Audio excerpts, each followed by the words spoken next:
redeemed by the blood of the Lamb, redeemed through His infinite mercy, His child and forever I am. Redeemed, redeemed, redeemed by the blood of the Lamb, redeemed, redeemed, His child and forever I am. Redeemed and so happy in Jesus, no language my rapture can tell. I know that the light of His presence with me doth continually dwell. Redeemed, redeemed, redeemed by the blood of the Lamb, redeemed, redeemed, His child and forever I am. I know there's a crown that is waiting in the under-bright mansion for me, and soon with the saints made perfect, at home with the Lord I shall be. Redeemed, redeemed, redeemed by the blood of the Lamb, redeemed, redeemed, His child and forever I am.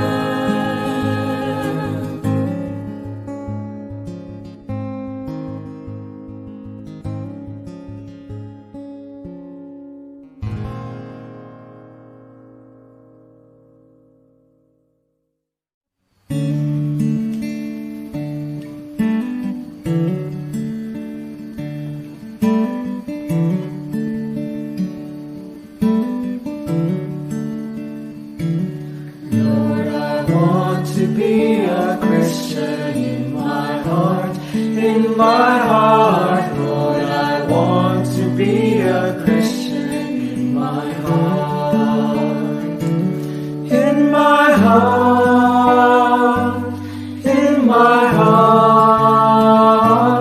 Lord, I want to be a Christian in my heart. Lord, I want to be more loving in my heart, in my heart. Lord, I want to be more loving in my heart, in my heart, in my heart. Lord, I want to be more loving in my heart. Lord, I want to be more holy in my heart, in my heart. Lord, I want to be more holy in my heart, in my heart, in my heart. Lord, I want to be more lonely in my heart. Lord, I want to be like Jesus in my heart, in my heart. Lord, I want to be like Jesus in my heart, in my heart, in my heart. Lord, I want to be like Jesus in my heart, in my heart, in my heart.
answer, my friend.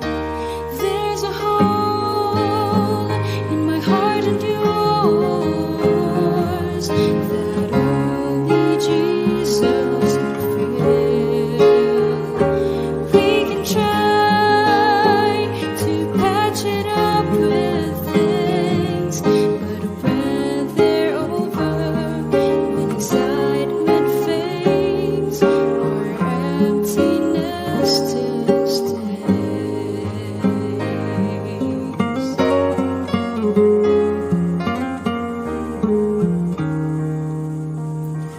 Why don't we let Jesus in to heal our broken hearts and part us from the sins we're keeping within? He offers peace and joy and everlasting life. He loves you and me unconditionally. He's waiting,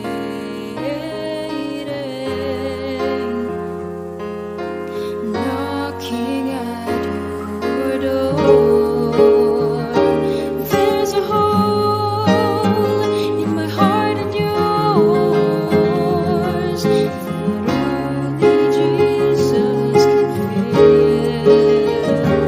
We can try to patch it up with things, but when they're over, when excitement fades, our emptiness still stays. He's waiting, knocking at your door. He longs to fill your soul. There's a hole in my heart and yours that only Jesus can fill. We can try to patch it up with things, but when they're over, when excitement fades, our emptiness still stays. There's a hole in my heart and yours that only Jesus can fill. We can try to patch it up with things, but when they're over, when excitement fades, our emptiness still stays.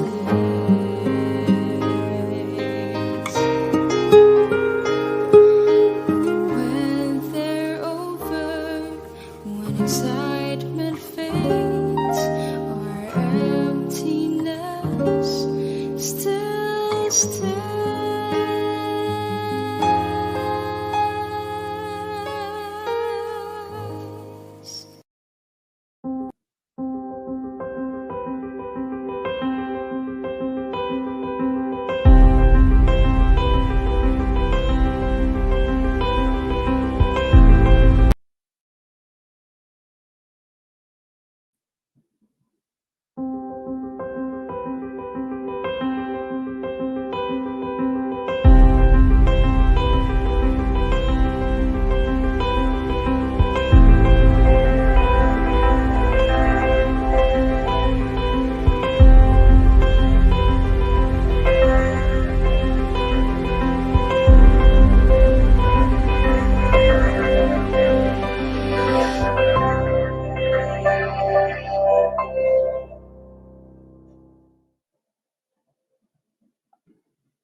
Yeah, good evening po sa inyong lahat mga kaibigan at mga kapatid.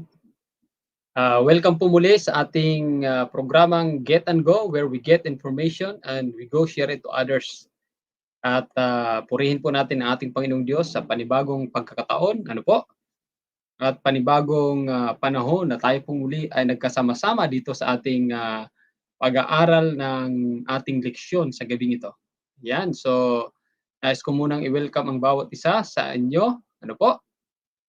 welcome po sa ating programa. I hope na sa gabing ito ay marami na naman po tayong matutunan sa ating pong talakayan sa loob ng ilang minuto ng ating pagtalakay sa leksyon. Ano po? At welcome po sa nandito na ngayon. Ayan, si Sister Cathy Pablo. Yan. Good evening po. At ganoon din si si Brother Pudong. Yan, kanina mga kapatid, pasensya na, no? Si Brother Pudong ay hindi muna natin makakasama sa live ngayon kasi medyo may problema ang device na kanyang ginagamit. Ano po? At hopefully na maayos na po ito bukas. At yun nga, maging ang aking device ay medyo may problema din. Ano? Kung inyong napapansin kanina, click ako ng click doon sa ating teaser ay hindi nagpapangsyon. Kaya ang inyong nakita agad na bungad ay ang mukha ko. Pero anyway, mga kapatid, purihin po natin ang ating Panginoong Diyos. Of course, sa lahat ng mga nanonood ngayon, ating pong bigyang daan ang ating ang panahon ng pag-aaral ng leksyon. Ano po? At ito po ay may pamagat na life and good, death and evil, blessings and curses pala. So, yun po mga kapatid, ito po ay kadugtong pa rin sa kagabi na walang middle ground. No? Kung inyong mapapansin sa ating title ng ating lesson, life and good, no? Death and evil, wala na pong ibang ground, no? Blessings and curses. So, yun po ang ating papag-aralan sa gabi nito. So, bago tayo mag-start mga kapatid, tayo po muna ay yumuko sa isang panalangin. Dakila po naming Diyos ng tahanan ay nasa mga langit. Sa gabi pong ito, kami po ay lumalapit sa inyo. Amin pong pinapasalamatan ang pagkakataon, ang panahon na kami po ay nagkaroon ng chance upang pag-aralan ang mga leksyon, lalo't higit sa araw na ito po ay may kinalaman sa aming mga decision sa aming buhay. Pagpalaan niyo po Diyos ang bawat isa sa amin, lalo't higit ang mga kaibigan na nanonood ng programang ito. Nawa po ang iyong patuloy na patnubay ang kanilang maranasan at patuloy na ang pakikisama ng Santong Espiritu amin pong maranasan sa mga oras na ito habang kami po ay nag-aral ng iyong leksyon. Salamat po Diyos sa pangako at aming lamat o hiling sa inyo sa pangalan ng Panginoong Hesus. Alright, so umpisa na po natin ang pagbabasa. Ang sabi dito, toward the end of the book of Deuteronomy, after a long discourse on what will happen to the people if they disobey the Lord and violate the covenant promises, according to Deuteronomy chapter 30, begins with a promise that even if they fall into disobedience and are punished with exile, God will nevertheless restore them to the land. Okay. So, yun ang pangako ng ating Panginoong Diyos. God will nevertheless restore them to the land. That is, if they repented and turned from their evil ways. Ang sabi sa Deuteronomy chapter 30 verse 15 to 20. Okay? Basahin po natin dito mga kapatid. See, I have set before you today life and good, death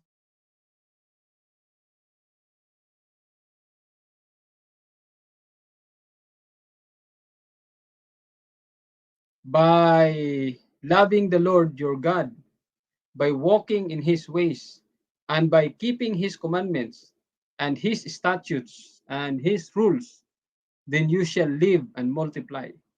And the Lord your God will bless you in the land that you are entering to take possession of it. But if your heart turns away and you will not hear, but are drawn away to worship other gods and serve them, I declare to you today that you shall surely perish. You shall not live long in the land that you are going over the Jordan to enter and possess. I call heaven and earth to witness against you today that I have set before you life and death, blessing and curse. Therefore, choose life, that you and your offsprings may live, loving the Lord your God, obeying his voice, and holding fast to him. For he is your life and length of days, that you may dwell in the land that the Lord swore to your fathers, to Abraham, to Isaac, and to Jacob, to give them. Ayan. So, di ba, mga kapatid, no? So, yun ang makikita natin dito sa Deuteronomy chapter 30 verse 15 to 20. What are the options presented to ancient Israel here? And how do these options reflect what we have seen all through the Bible? So, dalawa lang naman mga kapatid yung option, no? Yun lang naman yung pinag-uusapan natin every mula kahapon nung linggo, no? Yun lang naman pinag-uusapan natin. Ang option dito ay pagpili lang mga kapatid, no? Sa kung pipiliin mo ba ay buhay or pipiliin mo ba ay kamatayan, no? Ang option dito mga kapatid ay sundin kung ano ang utos ng ating Panginoong Diyos, ang kanyang mga tagubilin, ano ba, statutes, no? Rules, 'yun ang sundin natin, no? At ang sabi upang ikaw ay mabuhay ng matagal doon sa lupa, ang sabi ni Moises na magiging inyong pag-aari. Pero kung hindi ninyo susundin ang sabi ni Moses ay ano ang mangyayari mga kapatid? Ang mangyayari po walang iba kundi um, talagang hindi magtatagal, no? Hindi magtatagal. So, ayun po. Kaya ang sabi dito, the Lord is very clear. Sabi dito, He, Yahweh, has set before them one of two options. Basically, what He did with Adam and Eve in Eden. In fact, the Hebrew words for good, tov, tov na, sabi diyan, tov. Tov and evil, rah, in Deuteronomy chapter 30 verse 15, are the same Hebrew words used in Genesis for the tree of the knowledge of good, tov, and evil, rah. Yun ang sa Hebrew, rah. Here, as all through the Bible, there is no middle ground, no neutral place to be. They will either serve the Lord and have life, or they will choose death. It's the same for us as well.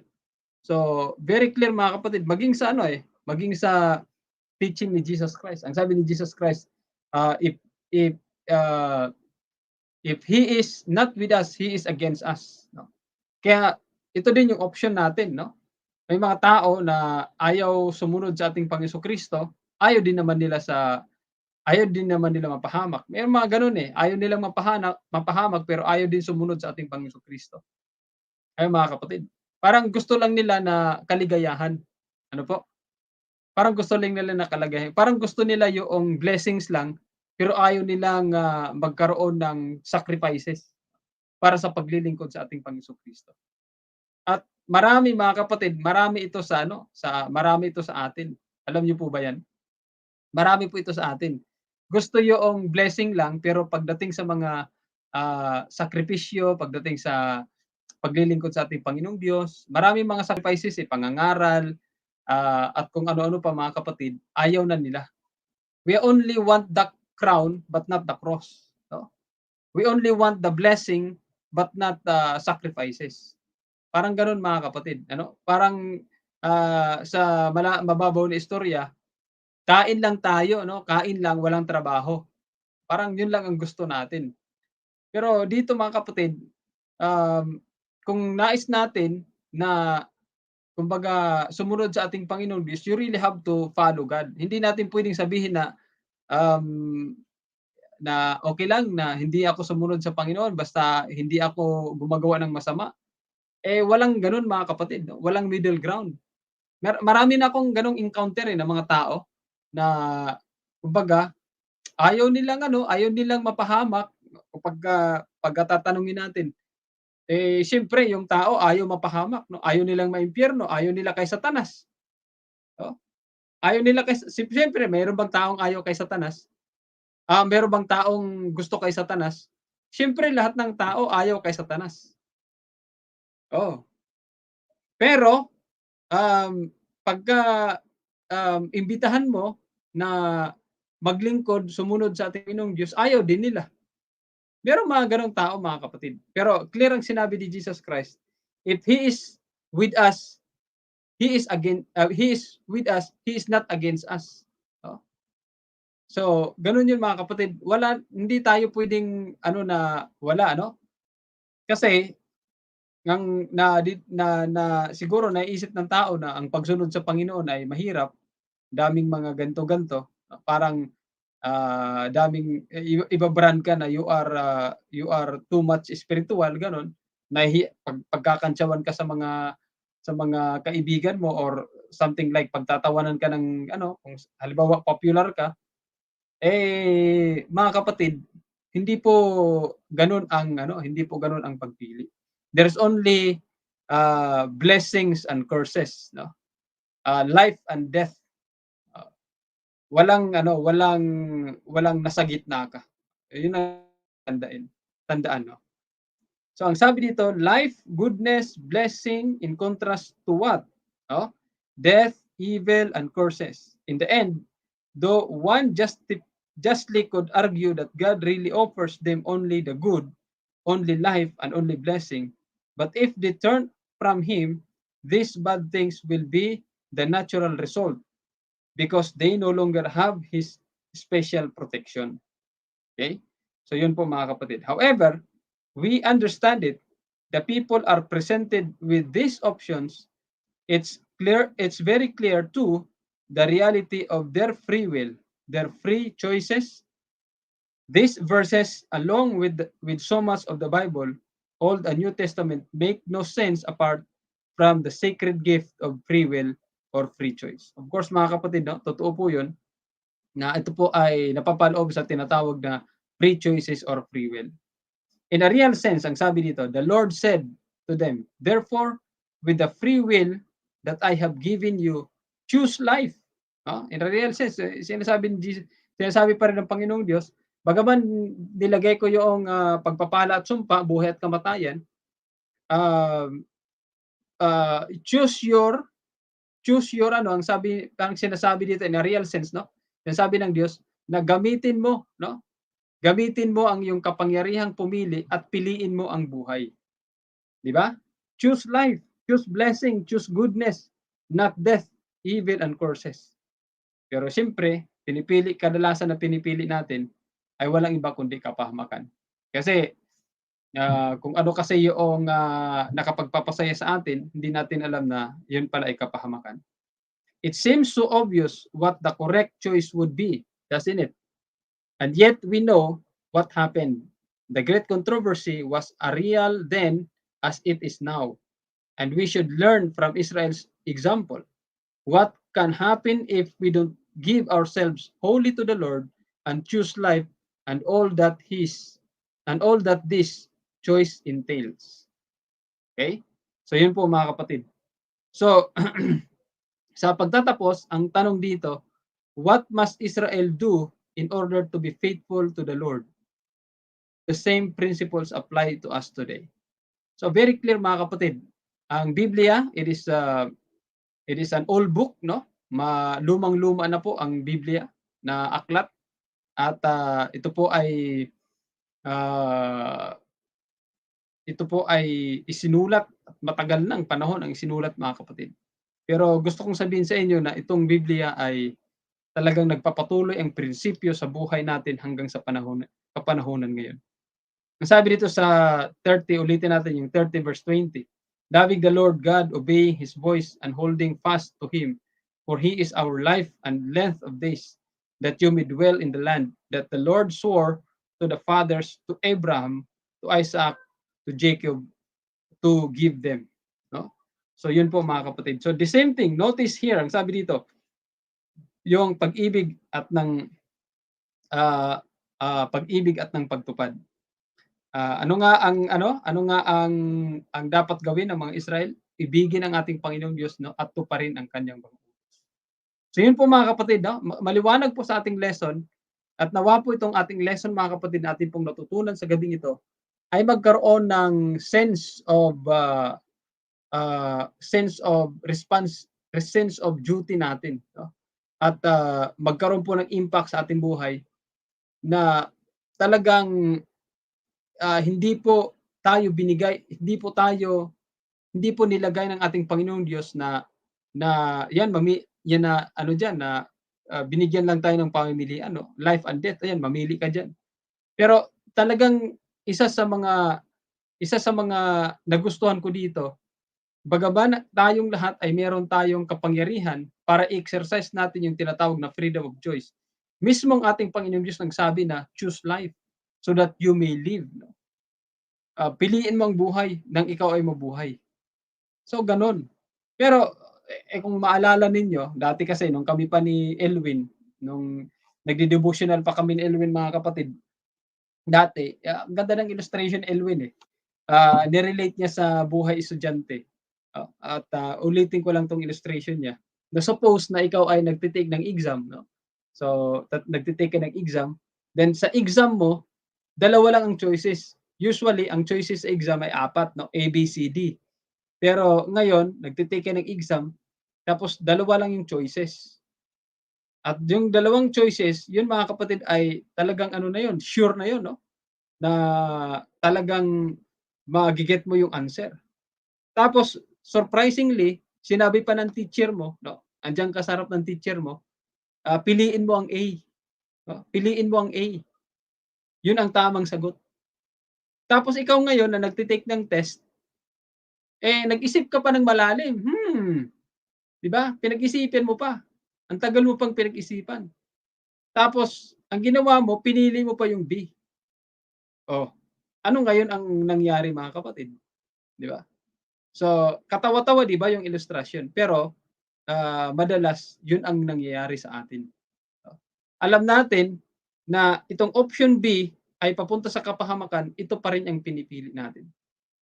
Sinabi na sa atin ng Panginoong Diyos na option A ang gamitin, ang piliin mo. Ang buhay, no? Pagpapala, yun ang piliin mo. Pero anong pinili mo? Pinili pa rin yung B, na kung saan magdadala ng courses, mga kapatid. 'Di ba? Bakit kaya B? Kasi mga kapatid, mas minahal natin ang sanlibutan kaysa sa ating Panginoong Diyos. 'Di ba doon sa verse 20, loving the Lord your God. No? Mahalin mo ang ating Panginoong Diyos. Ang problema, ang pagmamahal natin, ibinaling natin doon sa mga bagay sa sanlibutan. Ito nga naman ng mga bagay sa sanlibutan, mga kapatid, ay talagang napaka-entertaining talaga. No? Talagang ma-appeal sa bawat isa sa atin. We chose entertainment over Bible study. Yun ang kadalasan, no? Mas pinili nating manood ng mga entertainment sa social media kaysa manood ng mga religious videos, no? Sa ano, yun ang kadalasan mga kapatid ang nangyayari. Ano po? Kaya naman, anong nangyayari? Mas pinili natin na tayo nag-enjoy sa mga social media, inaabot tayo ng gabi, no? Kumbaga natutulog tayo ng hating gabi. Ano pa? Ay inaabot tayo ng ano, yun nga, iba't ibang mga social media, mga napapanood natin sa YouTube, mas pinili natin yon, no? Ano pa, sa mga kabataan ngayon, talagang walang humpay na kakalaro, no, sa mga video games do sa cellphone hanggang sa umabot ng hating gabi. So, yan ay kaparaanan mga kapatid na pagmamahal sa sanlibutan. Pagmamahal sa sanlibutan. Paano ba ang contrast nito, yung pagmamahal sa ating Panginoong Diyos? Of course, ang pagmamahal sa ating Panginoong Diyos, mga kapatid, kabaliktaran doon sa pagmamahal natin sa sanlibutan. Katulad ng pag-Bible study, no? Panonood ng mga religious activities. No? At saka mga kapatid, ang pagmamahal sa ating Panginoong Diyos ay pinapakita natin sa kung paano natin ingatan ang ating sarili. Kaya ang nangyari, sa kakapuyat, 'di ba? Distraction ang nangyari. Nag-ani ka ng sakit sa katawan. Nag-ani ka ng sakit dahil sa ginawa mong hindi mo iningatan ang katawan. Gano'n lang 'yun mga kapatid, kasimple. So, kinabukasan, nagising ka ng tanghali, hindi ka naka catch up sa klase mo kasi gumising ka ng tanghali. Kasi bakit ka gumising ng tanghali? Kasi natulog ka 2:00 na ng madaling araw, 3:00 na ng madaling araw sa kakalaro ng mga video games, kakapanood ng mga kung ano-ano, mga kapatid. So gano'n lang kasimple 'yan, 'no? Simpleng logic lang 'yan, mga kapatid. Simpleng logic lang 'yan. So 'yun po ang pinakaleksyon na atin pong matutunan dito. Kaya patuloy na ang appeal sa ating Panginoong Diyos, piliin natin ang buhay upang tayong lahat ay mabuhay. Okay po, so ayan, meron po tayong mga comment dito. Ang sabi ni Brother Pudong, life or death lang po, hindi pwedeng parehas. Okay? Life or death lang, no? Either life, yun ka lang talaga, no? O kung ayaw mo sa life, siguradong death ka. Ayaw mo kay Kristo, wala kang magawa, mapupunta ka talaga sa kapahamakan. Dapat talaga kay Kristo ka, oh. So, ang sabi ni kanyang kadugtong pa, our relationship and love to God will make us faithful to Him. Amen. Oh? So, yun po mga kapatid ang pinaka-leksyon dapat nating makuha dito sa ating lesson. Ano po? Kaya patuloy na inaanyayahan tayo ng ating Panginoong Diyos na patuloy tayo na anihan ng ating Panginoong Diyos na piliin ang buhay. Okay? So, yun nga, yung nasabi ko kanina, okay? Yun yung mga nahasik yan sa dawagan. Yan. No?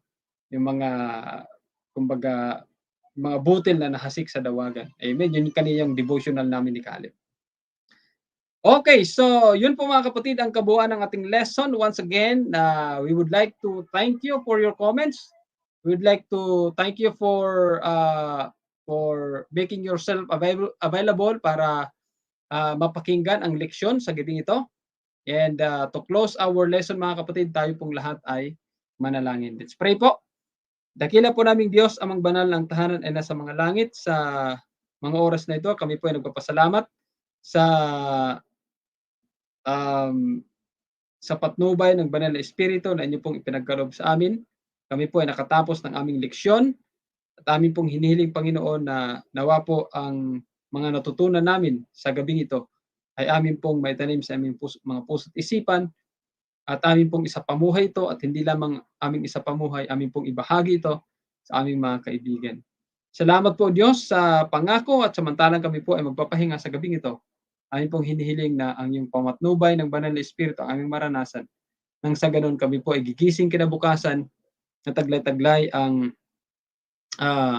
kalakasan ng aming pangatawan. Ito po ang aming dalangin at hinihiling sa pamagitan ng pangalan ng aming Panginoong Hesus.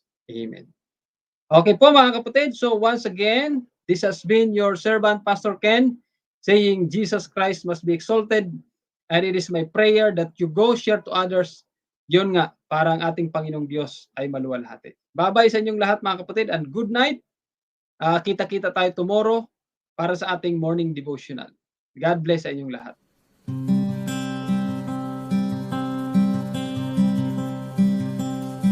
Dear God, I've been trying awful hard to make you proud of me,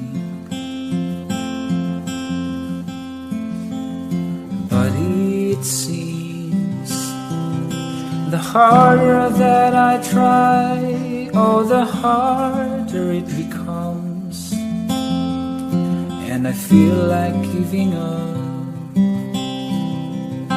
most of the time. Dear God, I've been chasing their approval and it's killing me. And I know the more I try to prove, oh, the less I have to show. And I'm stuck inside my head most of the time. But if I pray a little harder, if I follow all the rules, I wonder could I ever be enough? 'Cause I try and try just to fall back down again, and I ask myself, why do I try to chase the wind? I should lean into the mystery. Maybe hope is found in the melody. So I wanna try again. Oh, I'm gonna try again.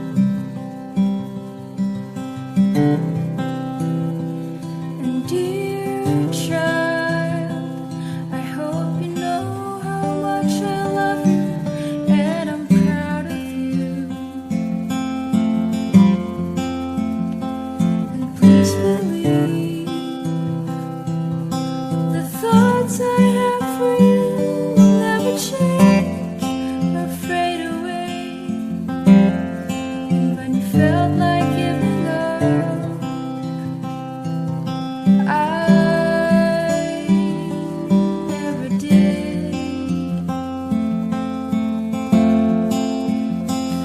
'Cause I'm not scared of imperfections or the questions in your head.